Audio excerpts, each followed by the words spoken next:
இன்றைக்கி கடவுள் நம்மளுக்கு கொடுத்துருக்க வசனம் லேவியராகமம் 19:16. உன் ஜனங்களுக்குள்ளே அங்கும் இங்கும் கோல் சொல்லி திரியாயாக, பிறனுடைய இரத்த பலிக்கு உட்பட வேண்டாம், நான் கர்த்தர். இந்த வசனத்தை கொண்டு கடவுள் நம்மகிட்ட என்ன சொல்கிறது பார்ப்போம்.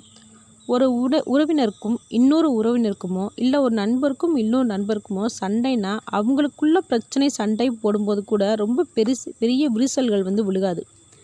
ஆனால் கோல் சொல்லி கொடுக்குறவங்க இடையில் சமாதானம் பேசுகிற மாதிரியே பேசுவாங்க, நல்ல பிள்ளை மாதிரி. அங்கே சண்டை நீடிக்கிறதுக்கு காரணமே இந்த மாதிரி ஆட்கள் தான். ஆனால் நல்ல பிள்ளை மாதிரி பேசி அவங்க இந்த உலகத்துக்கு முன்னாடி நல்லவங்களாக காமிச்சிக்கிருவாங்க. இந்த மாதிரி பண்ணுறதில்ல அவங்களுக்கு பெரிய சந்தோஷம், நிம்மதி. இவங்க இப்படி கோல் பேசுகிறதுனால ஒரு நல்ல உறவு பிரிஞ்சு போயிடுது. அது அப்படியே தொடர்ந்து அடுத்தடுத்த ஜென்ரேஷனையும் பாதிக்குது. எங்கள் அம்மாவை பேசிட்டாங்க, எங்கள் அப்பாவை பேசிட்டாங்கன்னு சொல்லிட்டு அடுத்தடுத்து அப்படியே பாதிச்சுக்கிட்டே தான் வருது. இப்படி கோல் சொல்லி கொடுத்து சந்தோஷப்படுறவங்களுக்கு கடவுள் அதே பிரச்சனையை கொடுத்து கண்டிப்பாக அவங்கள தண்டிப்பார். அவங்க படுற சந்தோஷம் அவங்களுக்கே பழியாக தலைமையில் விழும்னு கர்த்தரே சொல்கிறார். ஆமேன்.